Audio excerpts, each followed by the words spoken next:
so many opportunities here. If you have something outside of the critical path, where maybe if I, like, I hate this game. Like, I hate this game so much. Because like I said before, Mario 3 has a thesis statement right away. So if you looked at the beginning, it teaches you like all the key things you're going to be doing. The types of enemies you're going to be running into, the types of platforms you're going to be using. Next thing you're going to see. Giant bullet bills. Alright, now this really irritates me to no end. Bullet bills were like build-ups. Like, you don't get it until, you don't see bullet bills until World 5 in Mario 1. So you're kind of building up to something. Like, this should be, you know, mean and threatening. And instead, it's the second enemy you see in the game. Next enemy you see, Rex. These stupid things right here, you're thinking, okay, you hit them twice, and that's how they're different from Goombas. And it's like, okay, that's going to change the game. And so, like I said, this is first level. This is your thesis statement. What is this game going to be about?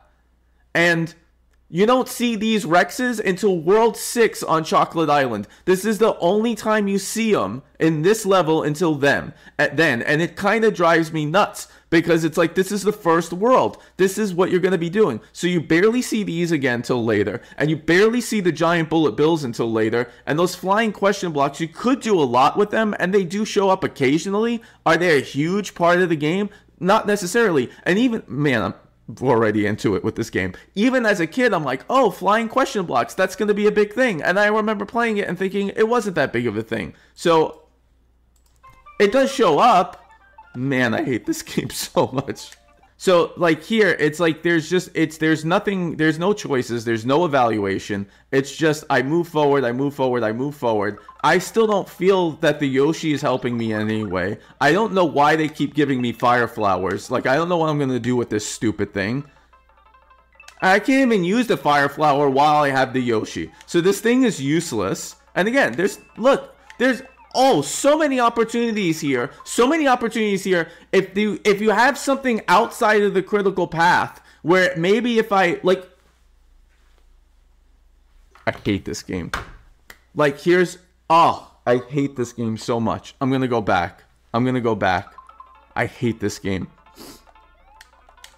Whoops. All right. That's on me. That's my fault. Like, there's no reason to not just go straight. There's no reason to not go off the beaten path. And then, again, you barely feel rewarded for the things that you have. Like, the Yoshi doesn't help me here at all. The fire flower doesn't help me here at all. You don't even get the cape. You don't get the cape until the World 2. Again, I'm just going straight. There's nothing to evaluate. There's nothing for me to do. Why am I doing this? But just running and jumping, which is fine for most games. You know what? A lot of platformers did that, but I don't expect that from a Mario game. I expect more from a Mario game. I expect more than I'm just going to run and jump. Now, this is a thing I really hate about this game, is that they don't use spikes nearly enough in this game, because that's something where having the Yoshi is really cool. Now, I'm going to show you another thing that drives me nuts. If I go down here, this enemy is a really well-designed enemy for Yoshis. This is a wonder, because they're high, so they're not easy to jump over. But you have a Yoshi, and because you have a Yoshi, you do that, and you get some rewards, and it makes the challenge less difficult. So you're rewarded for having the Yoshi. That's, in theory, very cool. I'm going to show you, there's a couple of reasons why this doesn't actually end up working out. Look at that. It went down from 5 to 3 because I'm not on the Yoshi anymore. So it's like, it actually reduced the challenge because my status is worse. So the thing that would be a reward is not even a reward anymore, because now it's actually lower. It actually reduced the challenge. And here's another thing. This could have been a cool enemy. You only see it, I think, one more time in Star Road. So you don't even see this thing again. So this game keeps throwing things at you that you never see. Giant Bullet Bill, Rex, these things, the spikes. Yeah, it's cool until you realize you're not actually rewarded for the Yoshi. Yeah, it's like making those Pokies lower when you don't have the Yoshi would be like if you don't have the raccoon leaf, we're going to put all the 1-ups on the ground. So there's just no reward for it. And then not only that, it could be cool if you have, like, you could have levels where you have these giant Pokies, and if you eat them, there are rewards behind them. But of course, you don't see them again. You don't see them. They only show up once. There's so many things in this world that they just raise and dismiss, and you only see once. I hate this game. I hate this game so much. I hate this game. So, like, it just takes the idea, like, oh, I'm rewarded for this, and it's not a reward anymore. Now, you probably barely even know it. Because, again, these things barely show up in the game. And I don't know, why do I even have the Fire Flower? They don't do anything in this level. They don't do anything in any of these levels. And here, when I make my video, this is a game where the level designers, they just fucking love straight lines. They design things with straight lines all over the place. I can't stand it. This is cool, right? Safety, it gives you this extra little bit of safety. That's well designed. Those spikes are really well designed. Unfortunately, you barely see these spikes again. So there should have been spikes all over this game. And that would have made the Yoshi interesting. But they're not anywhere. Like, okay, so what have I learned so far in this game? In theory, I learned about Yoshis. In theory, I learned about running and jumping. In theory, I learned about the usefulness of the Fire Flower. And I say in theory because I'm not even sure that's true. So then I get into this. And again, like this, like your ending level should be a culmination of everything that you built upon. So I said before, at the start of this video, your first world, your first level is your thesis statement. Then it's a body. Then it's a conclusion. So in Mario 3, your thesis statement, it shows you all the platforming you're going to be doing. And then it keeps building on it slowly. And then we culminate in the conclusion. Oh, auto-scroller level in the air, right? And it's important that it's in the air because the main player in that game is the Raccoon Leaf. And so the Raccoon Leaf is designed to be in an open space. So they put the final levels in Mario 3 on an airship. And that's going to be more of an open space. You could do more with that. Did they do as much as I would have liked for them to do? Not necessarily, but they did it. And this, yeah, it's the thesis is everything we've shown you, you're not necessarily going to be doing. Because you don't even get the cape in the first world. They throw enemies at you that you don't see until like way later. And they never add up. And so if the video I have to do on Mario World is to go through literally every single level to show how none of this adds up, then that's what I'll do. But I'm sorry, there's nothing about the first world that tells me I should be climbing gates and not using a Yoshi. And not only am I climbing gates and not using a Yoshi, it's boring. Like, if anything, I will at least say it is fun running around and jumping with the Yoshi. And then on top of it, this whole level should be threatening, but really, I'm just going to be collecting 1-ups like a maniac.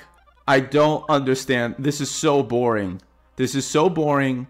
You don't use this throughout any of the rest of the level or the world. Nothing adds up. Wow, it's so dangerous. Look at me, collecting 1-ups like crazy now. Oh no. Oh no, not Bowser's Castle. Oh no. Oh, this is horrible. I'm so scared. Look at this. Oh, no. I mean, they're Mario games. I don't know that any of them are scary, but like this level should be like feel like the biggest challenge, and it should feel like the stuff I did adds up. And not only do they not add up, but I'm just literally just collecting 1-ups like a maniac. Like, that should not happen in the last level of a stage. And, oh, by the way, I don't even get to use the Yoshi, so I still don't understand. But, like, what drives me nuts here is just, like, again, all that space goes unused. Mario's a platformer. I should be running and jumping and exploring. And instead, I'm just waiting. And there's nothing to interact with because the entire Y-axis is completely useless. I could take the easy path. And the easy path's going to be the jump on this platform, jump on this platform, jump on this platform. And this is going to be easy for two reasons, because it's a less esoteric path. It's just easy for me to jump, jump, jump. And this is 4 blocks of space that I'm going to land on. If I choose to come down here, it's going to be 2 blocks of space. It doesn't happen in Mario World. That's the whole, that's what level design is. It's what choices are you going to choose? Are you going to choose the hard path or are you going to choose the easy path? But yeah, World 1-4, there are choices. There are actual choices to make. And you can say, well, okay, so what? You could take different paths. Big deal. That's not much of a big deal in level design. And I would agree with you. I don't think that is a big deal in level design. It shouldn't be, at least. I thought that was pretty basic and bar none, except you go back and you play like this crap here. And it's just, there's nothing. You just run, jump. There's nothing to evaluate. I'm just running and jumping.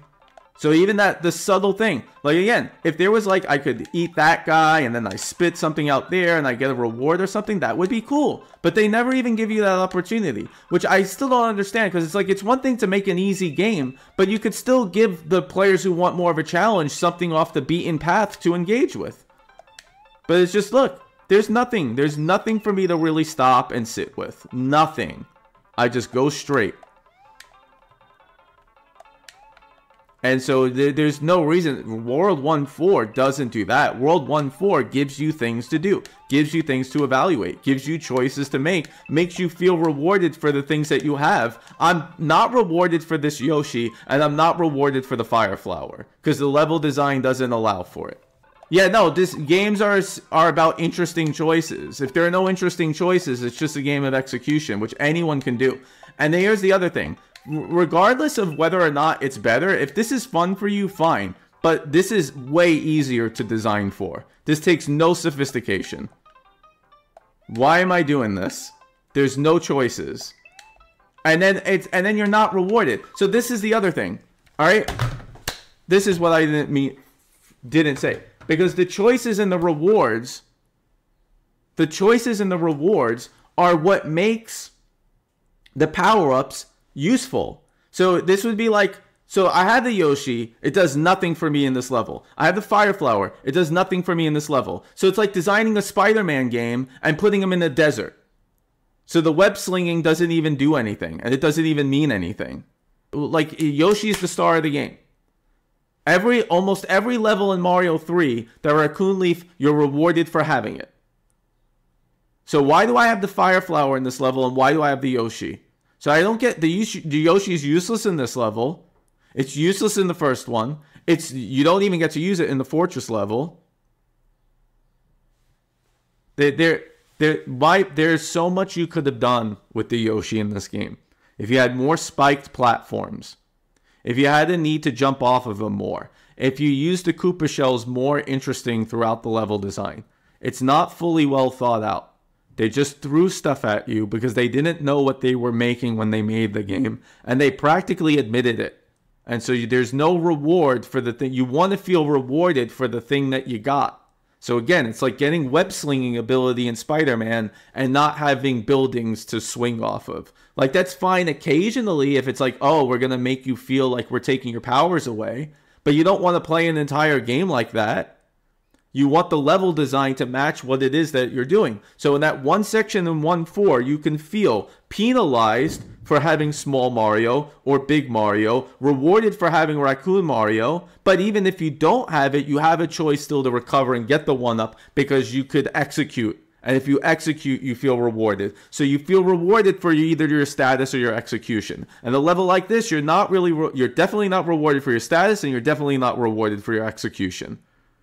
And so if you just want to play a game that's just kind of a baby game where you run around and jump, and again, they said it as much. They made a game that was made to be a lot easier. And